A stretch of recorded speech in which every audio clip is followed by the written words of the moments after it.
ये दूसरा केस है, ये भी हमारे जानकार का ही है।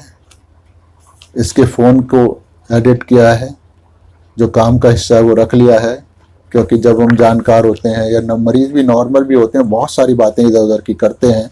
जो रेलेवेंट पार्ट होता है वो मैं आपको पेपर पे लिख देता हूँ, और वही मैंने एडिट करके उस वीडियो में भी, वीडियो तो नहीं है, ऑडियो है, वीडियो तो नहीं दिखा सकते हम पब्लिक प्लेटफॉर्म पे, उस ऑडियो में भी मैंने बहुत सारी जितनी भी आइडेंटिटी छुपा सकते हैं उसको एडिट करके छुपाया है।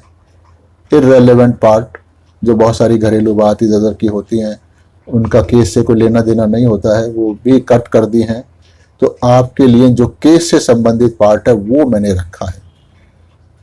हालांकि ये वीडियो जो ऑडियो है ये बहुत साफ आवाज़ में है, फिर भी मैं इसको पढ़ के अपनी भाषा में सुना रहा हूँ, और साथ ही साथ मैं पेशेंट की ओरिजिनल आवाज़ भी आपको सुनवाऊंगा, ताकि आप समझ सको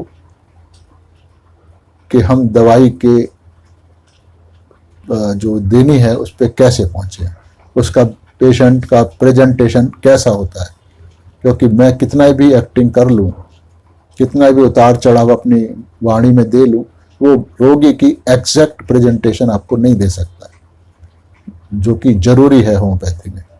तो ये एक 33 वर्षीय युवक है, जो कि एक व्यावसायिक इमारत में डॉक्टर्स के लिए बहुत से चैम्बर चलाता है। इसने एक बिल्डिंग ले रखी है किराए पे, उसमें छोटे छोटे बहुत सारे चैम्बर्स बनाए हैं, जहाँ पर सारे डॉक्टर्स आते हैं। हर फील्ड का डॉक्टर वहाँ आता है। 40 से ज़्यादा डॉक्टर्स के केबिन वहाँ पर हैं, क्योंकि ये बिल्डिंग का बॉस है, यानी ओनर हो गया उन चैम्बर्स का, तो सभी लोग इसको जानते हैं। और ये बहुत एनर्जेटिक भी बंदा है, तो इस सबसे दोस्ती का भाव रखता है। और इसने वहाँ आने वाले एक डॉक्टर्स की लड़की जो उसके वहाँ बैठती थी, तो उससे लव अफेयर्स किए और उससे शादी कर ली। तो यानी अब इसके ससुर भी उसी बिल्डिंग में बैठते हैं। तो सभी लोग इसकी इज्जत करते हैं और सब इससे खुल के बात करते हैं। इसका पूरा परिवार मुझे जानता है, बहुत समय से इलाज लेता है, पर ये इसका पहला केस है। ये 2 मई 2021 को फ़ोन करते हैं। मैं पहले वर्बेटम समझा रहा हूँ आपको, फिर आवाज़ सुनवाऊंगा। रोगी 5-6 दिन पहले मुझे लक्षण शुरू हो गए थे। सबसे पहले सोर थ्रोट यानी गला दुखना शुरू हुआ था, और साथ ही साथ मेरी 4 साल की बेटी को भी खांसी जुकाम शुरू हो गया था। परंतु मुझे सिर में भारीपन और गला खराब बहुत हल्का सा महसूस हो रहा था। ये मैं मंगलवार 27 अप्रैल की बात कर रहा हूँ। बुधवार को भी हल्का हल्का दर्द रहा। फिर तभी मैंने अपने को अलग थलग कर लिया, यानी आइसोलेट कर लिया। फिर बृहस्पतिवार को बुखार चालू हो गया, और शुक्रवार यानी 30 अप्रैल को बुखार 99 आया। पर मैंने बुधवार 28 अप्रैल को ही डॉक्टर से बात कर ली थी, क्योंकि डॉक्टर तो इसके अपने ही हैं। तो उसने मेरे लिए आइवरमेक्टिन शुरू कर दी 3 दिन के लिए, और साथ में ही विटामिन सी, विटामिन डी, बीकासूल और जिंक की गोलियां भी देना शुरू कर दिया। फिर शुक्रवार को मुझे एंटीबायोटिक ऑगमेंटिन 625 शुरू करनी पड़ी, क्योंकि मेरा गला काफ़ी अकड़ गया था और बलगम भी आ रहा था। तो बलगम को पिघलाने के लिए उन्होंने एक और दवाई दे दी। अब गर्दन की बाईं तरफ अकड़न बहुत ज़्यादा थी, तो उन्होंने उसको ठीक करने के लिए भी एक एंटी स्पाज्मोटिक दवाई दी। उससे मुझे थोड़ा सा आराम तो आया है। मेरा डी डाइमर तो ठीक है, पर फेरेटिन और भी बहुत सारी चीज़ें बढ़ी हुई हैं, यानी ब्लड की रिपोर्ट काफ़ी खराब है। पर अभी बुखार अब नहीं हो रहा है। डॉक्टर कहते हैं कि शुरू में ऐसे ही होता है, 5वें या 6ठे दिन रोगी की हालत एकदम से बिगड़ती है, ऑक्सीजन लेवल गिर जाता है और इन्फेक्शन फेफड़ों में चला जाता है। आज 5वां दिन है मेरी मम्मी से बात हो रही थी तो उन्होंने कहा कि तुरंत डॉक्टर नरेंद्र गुप्ता जी से बात कर लो, क्योंकि वो लोग जानते हैं मेरी कैपेबिलिटी को, और उन्होंने काफ़ी सारे मरीज रेफर किए हैं इसी दौरान जो सब ठीक हुए हैं। तो मैं इसको आश्वासन देता हूं भाई, ये तो हमारे इलाज से आसानी से ठीक हो जाएगा। कोविड हमारे लिए कोई समस्या नहीं है, ये बहुत आसान रोग है।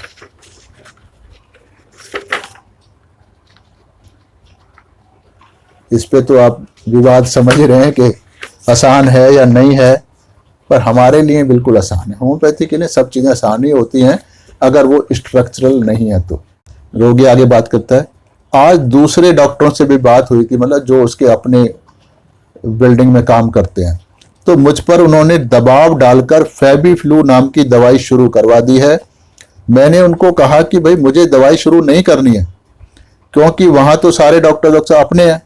तो डॉक्टर्स कहने लगे कि अगर तू सामान्य जनता से आया हुआ मरीज होता तो हम लिखकर दे देते कि रोगी को फेबीफ्लू देने की सलाह दी गई, परंतु रोगी ने दवाई लेने से मना कर दिया। इस तरह उन डॉक्टरों ने मेरे लिए और मेरी पत्नी के लिए फेबीफ्लू शुरू करवा दी है। इसकी पत्नी का केस आज मैं नहीं दे रहा हूं, लेकिन फिर कभी दूंगा। बहुत सारे वीडियो बनाने हैं मुझे इन कोरोना पेशेंट्स के ऊपर, क्योंकि ये सभी अनयूजुअल मेडिसिन से ठीक हुए हैं। मैं कहता हूं भाई, तुम बीच में अपनी पत्नी और बच्चे की बात मत करो, सिर्फ अपनी बात करो। इससे मेरे दिमाग में कंफ्यूजन हो जाएगा, तो फिर मैं आपका केस ढंग से नहीं ले पाऊंगा, दवाई का सिलेक्शन खराब हो जाएगा। अच्छा, अंकल गले के बाएं भाग में दर्द है। तो मैं पूछता हूं भाई, अभी तुमको क्या पूरे परिवार की चिंता लगी हुई है, जो तुम बार बार अपने बच्चे और अपनी पत्नी की बात कर रहे हो बीच बीच में? ये वीडियो एडिटेड है, ऑडियो एडिटेड है, तो आपको भी वहां बहुत सारा नहीं सुनाई देगा। ये नहीं, चिंता तो मुझे अपनी ही है। तो क्या है तुम्हें अपनी चिंता? अब मेरे को तो बस इतना है ना डॉक्टर साहब, कि बीमारी गंभीर रूप ना ले ले, ज्यादा बढ़ ना जाए, कहीं मुझको ऑक्सीजन की जरूरत ना पड़ जाए। अब मैंने अपने घर पर ऑक्सीजन का कोई इंतजाम ये सोचकर नहीं करा है कि अगर मैं ऑक्सीजन सिलेंडर घर पर इकट्ठा करके रखूंगा तो बाकी लोगों को परेशानी होगी। जबकि लोग तो ऐसा नहीं सोचते हैं, पैसे वाले लोग सब रखते हैं, मतलब सब नहीं रखते तो काफी लोग रखते हैं। अब मेरे पास ना तो एक भी ऑक्सीजन का सिलेंडर है, ना ही ऑक्सीजन कंसंट्रेटर है, मतलब उसको मैनेज करने का कोई साधन इसके पास नहीं है।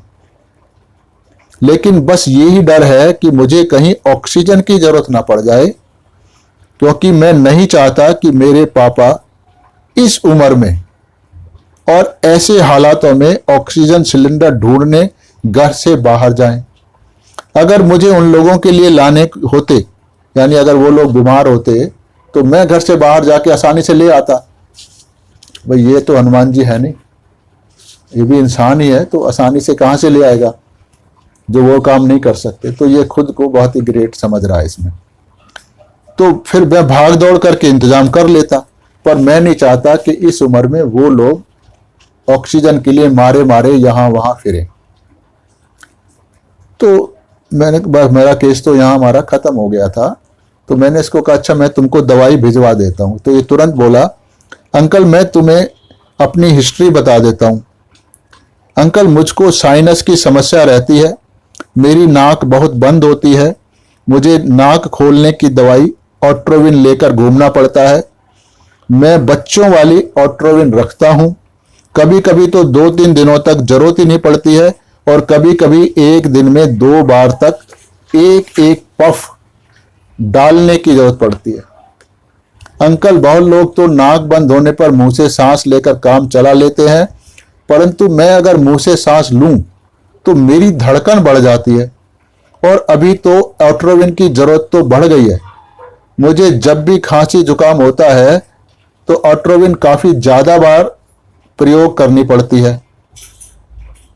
और अब ये समस्या ठीक होकर जब चली जाएगी, मतलब खांसी जुकाम जब ठीक हो जाएगा, तो फिर ऑट्रोविन की जरूरत 2-3 दिनों में केवल एक बार ही पड़ेगी। अब मैं इसको पूछता हूँ, मतलब अभी तुम्हें इस बात की चिंता है कि अगर तुम्हारी तबीयत बिगड़ गई तो फिर पूरी भागदौड़ घर वालों को करनी पड़ेगी?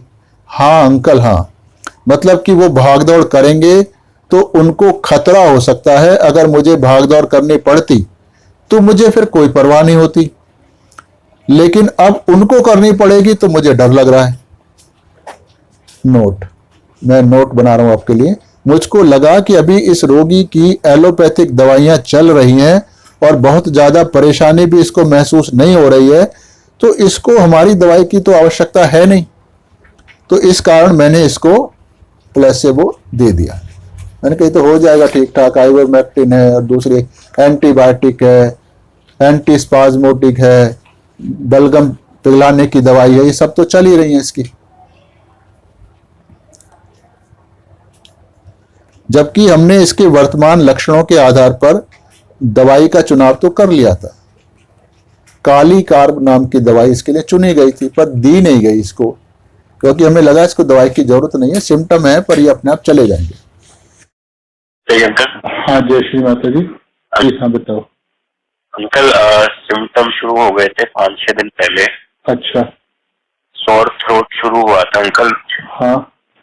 और मेरे साथ साथ ही मेरी 4 साल की बेटी है, उसको भी खांसी जुकाम हो गया था। अच्छा। और फिर मेरा अंकल मेरे को हेवीनेस और सोर थ्रोट बहुत लाइट फील हो रही थी। हाँ। ये बात कर रहा हूँ कि ये बात कर रहा हूँ मैं मंगलवार की। अच्छा।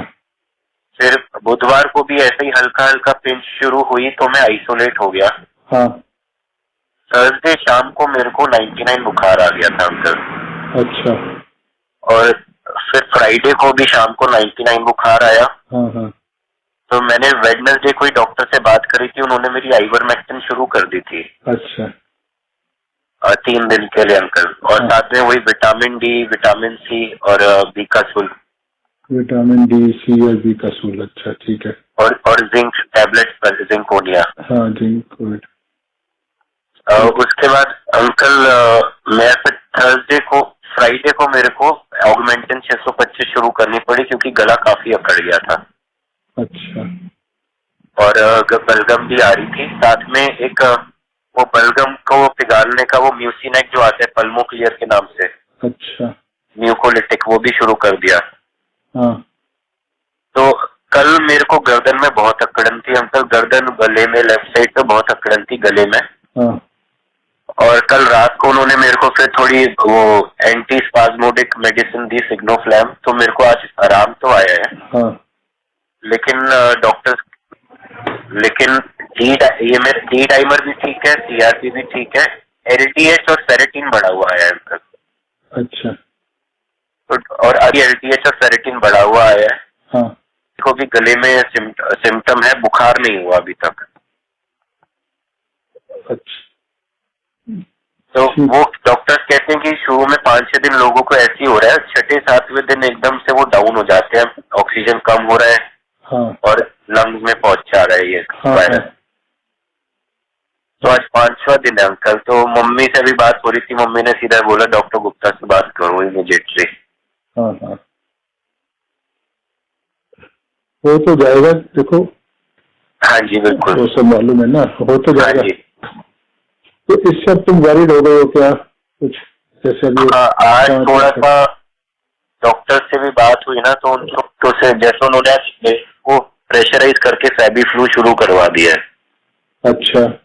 मैंने कहा सर मेरे को नहीं करनी, क्योंकि डॉक्टर सारे अपने ही हैं गाँव में। हाँ। कह रहे अगर तू मतलब फॉर्मल पेशेंट होता ना तो हम लिख के भेज देते, advised Fabiflu but patient refuse to take. अच्छा। अच्छा। तो उन्होंने आज फैबी मेरी शुरू करवा दिया। तुम्हारी भी, बच्चे की भी? नहीं बच्चे की नहीं, मेरी वाइफ की। अच्छा तुम अभी? अच्छा मेरे को लगा 4 साल का बच्चा कह रहे थे ना। वो ठीक है एकदम, वो उसको 3 दिन रहा अच्छा था। तुम अपनी वाइफ की बात नहीं, तुम बीच में वाइफ को मत लाओ, सिर्फ अपनी बात करो ना। जब वाइफ की इलाज होगी तो वाइफ की बात करेंगे। अच्छा हम उनसे करेंगे डायरेक्ट, तुम्हारे से बीच में सब कंफ्यूजन हो जाता है। ओके ठीक है। हाँ सिर्फ फोकस तुम अपने उस पर रखो, अपनी कंप्लेंट बताओ। अंकल गले में दर्द है लेफ्ट साइड। नहीं अभी तुम्हारे को ये सारे परिवार की चिंता लगी हुई है क्या? बच्ची वाइफ की बात कर रहे हो बीच बीच में तुम? उनकी नहीं, चिंता मेरे को अपनी ही है। अपनी है ज्यादा? क्या क्या है? मेरे को बस ये है कि ये सीरियस ना हो, स्टेरॉइड ना खाने पड़े, और ये ऑक्सीजन, क्योंकि मैंने घर पे भी कोई ऑक्सीजन का इंतजाम नहीं किया, ये सोच के कि मैं अगर सिलेंडर स्टॉक करूंगा तो फिर पब्लिक कहाँ जाएगी, इसलिए मैंने एक भी सिलेंडर नहीं रखा घर पे। ठीक ठीक ठीक है।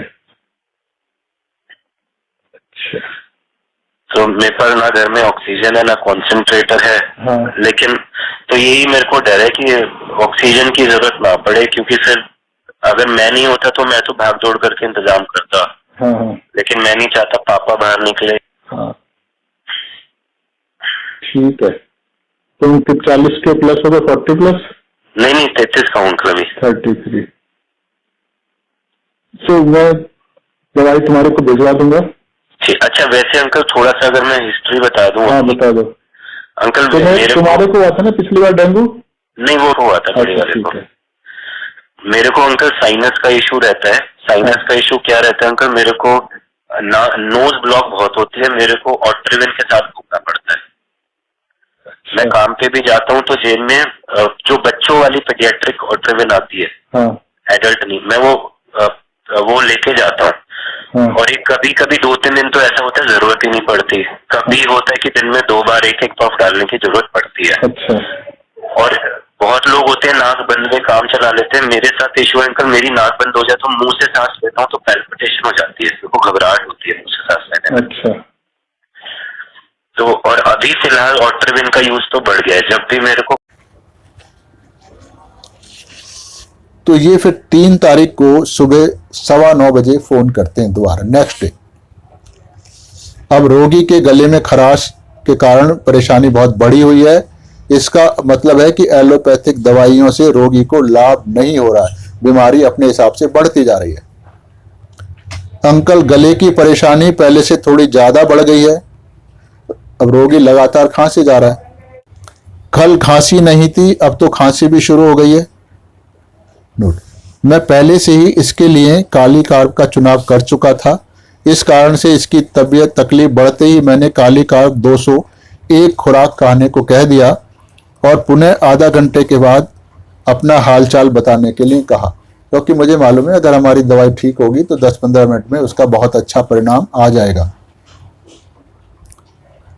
तो आगे बता रहे अंकल, डॉक्टरों का ये कहना है कि अगर इस प्रकार की खांसी शुरू हो गई है तो इसका मतलब है कि बीमारी फेफड़ों में जाने लगी है। उनका कहना है कि इसके जरा सा बढ़ते ही स्टेरॉइड शुरू कर देंगे। हमारे पास तो केवल यही एक इलाज है। मैंने इसको स्टेरॉइड लेने से मना किया और तुरंत काले कार्ब लेने की सलाह दी और आधा घंटे बाद दोबारा बात करने को कहा। हो सकता है मेरा प्रेस्क्रिप्शन गलत हो और काम ना करे, क्योंकि हम 100% तो श्योर नहीं हो सकते।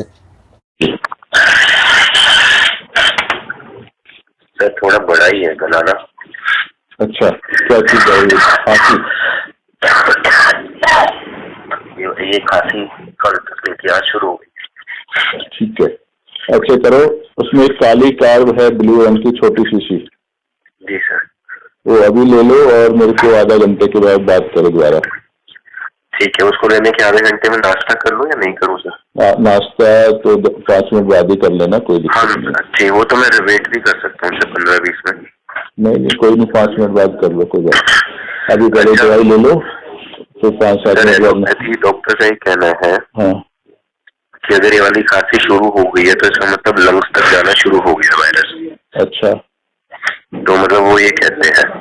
तो फिर वो क्या करेंगे? वो कह रहे हैं हम तो कुछ नहीं, जब लंग्स में और अगर ये ज्यादा बढ़ गया तो हम तो स्टेरॉइड ही शुरू कर सकते हैं। स्टेरॉइड शुरू कर सकते हैं? कह रहे हैं वो तो सिर्फ हमारे पास तो सिर्फ स्टेरॉइड का इलाज है। हाँ, नहीं स्टेरॉइड शुरू करके वो क्या करेंगे? स्टेरॉइड तो इलाज नहीं होता। स्टेरॉइड तो बस सप्रेस भी क्या होगा, उससे कोई वायरस तो नहीं मर जाता है। बिल्कुल, वो तो हमारी इम्यूनिटी का तब करता है, हमारी रिएक्टिविटी कम करेगा ना।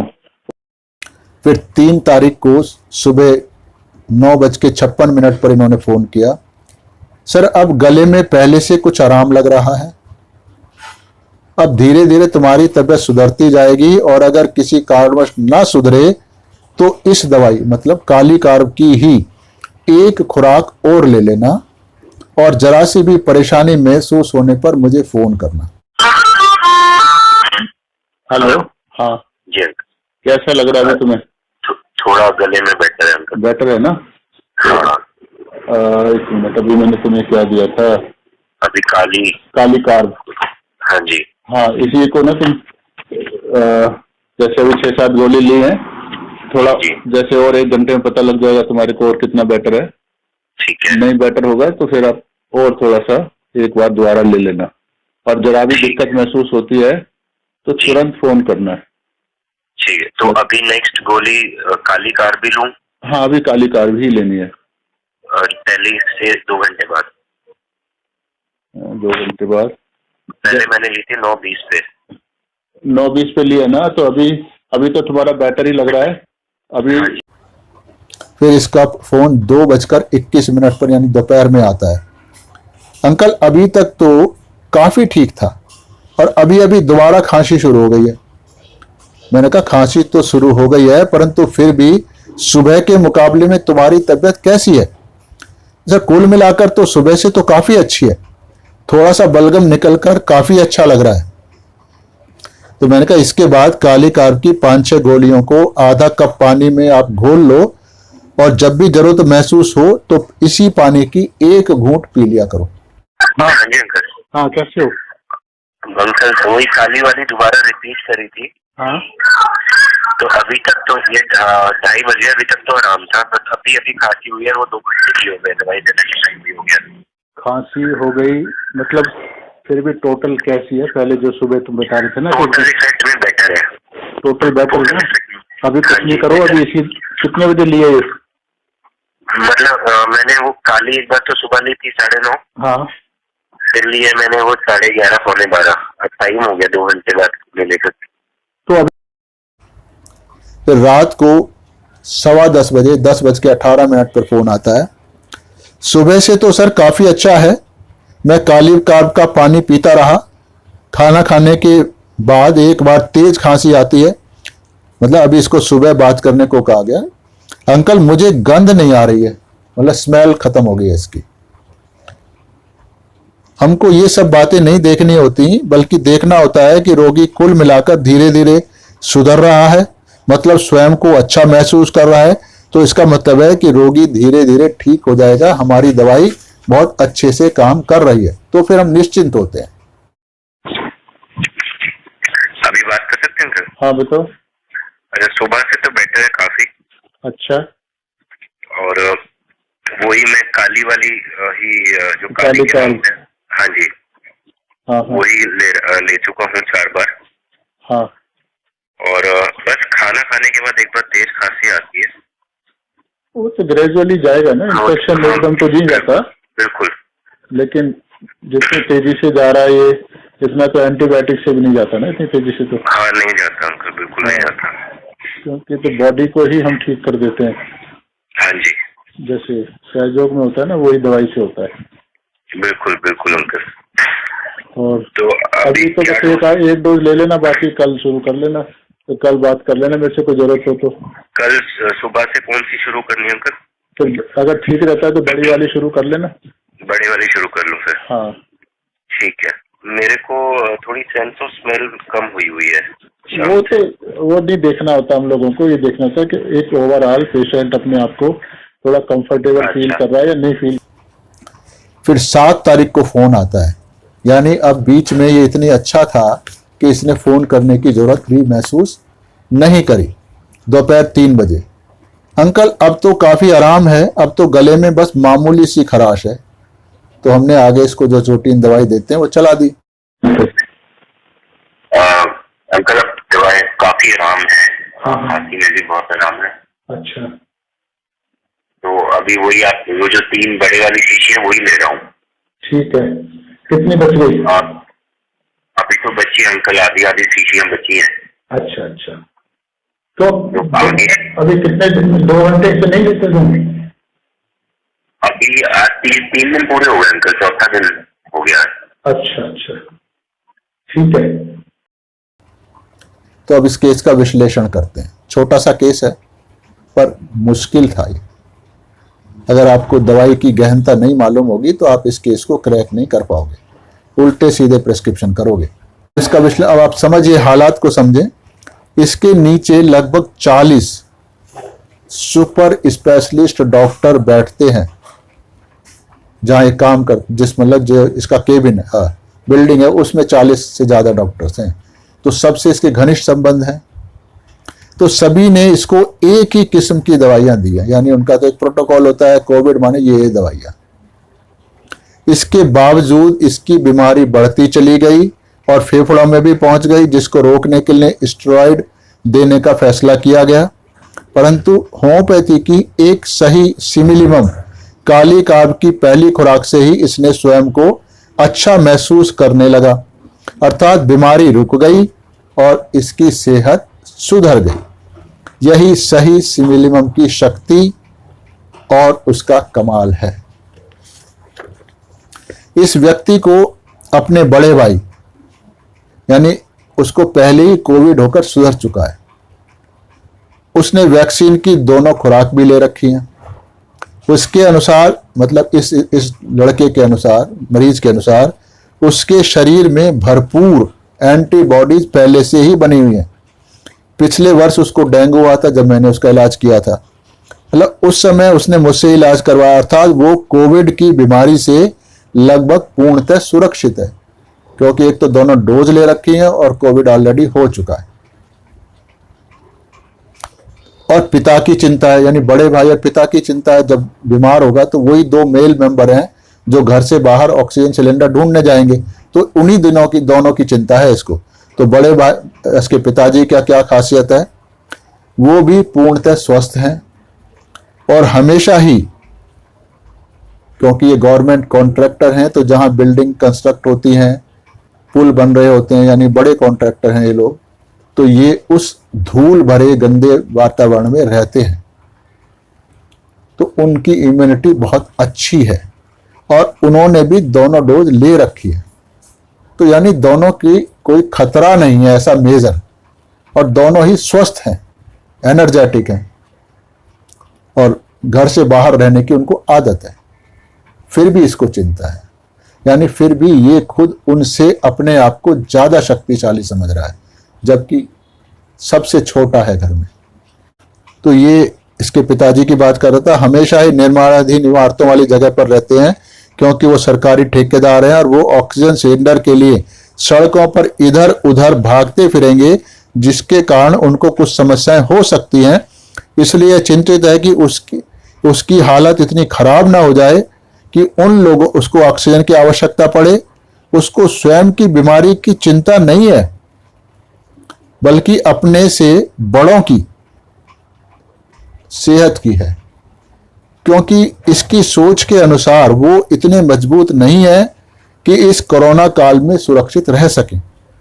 अर्थात यह व्यक्ति स्वयं को उनसे ज्यादा सक्षम, मतलब पावरफुल समझ रहा है, मतलब कि स्वयं को एक बड़े की व्यक्ति, यानी बड़ा बुजुर्ग जिम्मेदार व्यक्ति की भूमिका में देख रहा है, और अपने से बड़ों को, जो कि पूर्णतः सशक्त हैं, स्ट्रांग हैं, सिक्योर हैं, एक कमजोर यानी फ्रेजाइल, जिसको आसानी से नुकसान हो सकता है, फ्रेजाइल व्यक्ति के रूप में देख रहा है। अर्थात इसके लिए वो लोग बच्चों के समान है। हम कहते हैं ना, बच्चे हैं भाई, जल्दी बीमार हो जाएंगे, इनको बचा के रखो, ये जल्दी बीमारी पकड़ लेते हैं, अपनी देखभाल नहीं कर सकते हैं। तो यानी वो दोनों बच्चे बन गए हैं इसके लिए, इसकी निगाह में। तो इसका रूब्रिक हमने लिया, impatience children about his and responsibility taking too seriously. जबकि यह स्वयं बीमार है और नाजुक हालत है इसकी, इन्फेक्शन चेस्ट में जाने लगा है, पर अपनी चिंता नहीं आ रही, ध्यान इसका दूसरों पे जा रहा है। ये भी एक पिक्यूलियर सिम्टम है, PQRS है। तो माइंड में भी हम PQRS ही लेते हैं, तभी तो डिफरेंशिएशन होगा। अगर जनरल सिम्टम लेंगे तो फिर तो वो सब में होते हैं, तो फिर उससे दवाई का सिलेक्शन नहीं हो सकता, इंडिविजुअलाइजेशन नहीं रहता है। फिर भी ये दोनों की देखभाल की जिम्मेदारी उठाने की बात कर रहा है। दूसरी तरफ अपनी पत्नी और बेटी के बारे में भी चिंतित है, जबकि वो बहुत ज्यादा बीमार नहीं है। अपनी तबीयत के बारे में बताते बताते वे बार बार उन दोनों के बारे में भी बताता जा रहा है। इसका मतलब है कि उसका पूरा ध्यान अपने परिवार के हित पर है, जैसे तो वह सभी के हित के लिए जिम्मेदार है। तो इन दोनों रुब्रिकों के आधार पर बनाकर उसकी मूलभूत वर्तमान मानसिक अवस्था को ध्यान में रखकर कालिकार का चुनाव किया गया था। अब कालिकार व्यक्ति एक भावनात्मक व्यक्ति यानी सेंटिमेंटल है। अपनी इसी भावनाओं इमोशंस के कारण वो सबका जिनसे वो प्रेम करता है, जिनके बारे में उसको लगता है कि वो स्वयं का हित करने में सक्षम नहीं है, उनको किसी भी प्रकार की संभावित हानि या परेशानी से बचाने के लिए स्वयं उनकी जिम्मेदारी, स्वयं उनकी जिंदगी में दखल अंदाजी करने लगता है, ताकि उनके भले में जो कुछ हो सके वो यह करने का प्रयास करता है। इन अक्षम लोगों को ही बच्चा यानी चिल्ड्रन कहा गया है। रूब्रिक है इम्पेशेंट चिल्ड्रन अबाउट हिज। तो ऐसा करते समय उसको अपनी मर्यादाओं का भी ख्याल नहीं रहता कि मैं दूसरों की जिंदगी में दखल अंदाजी कर रहा हूं, पर वो उनको ऐसी सलाह दे बैठता है जो उनको पसंद नहीं आती। तो रूब्रिक है company desire for yet treats them outrageously, यानी अपनी हदों को पार कर जाता है उन लोगों की मदद करने के लिए भी। तो इसलिए तो सब चिढ़ेंगे इससे।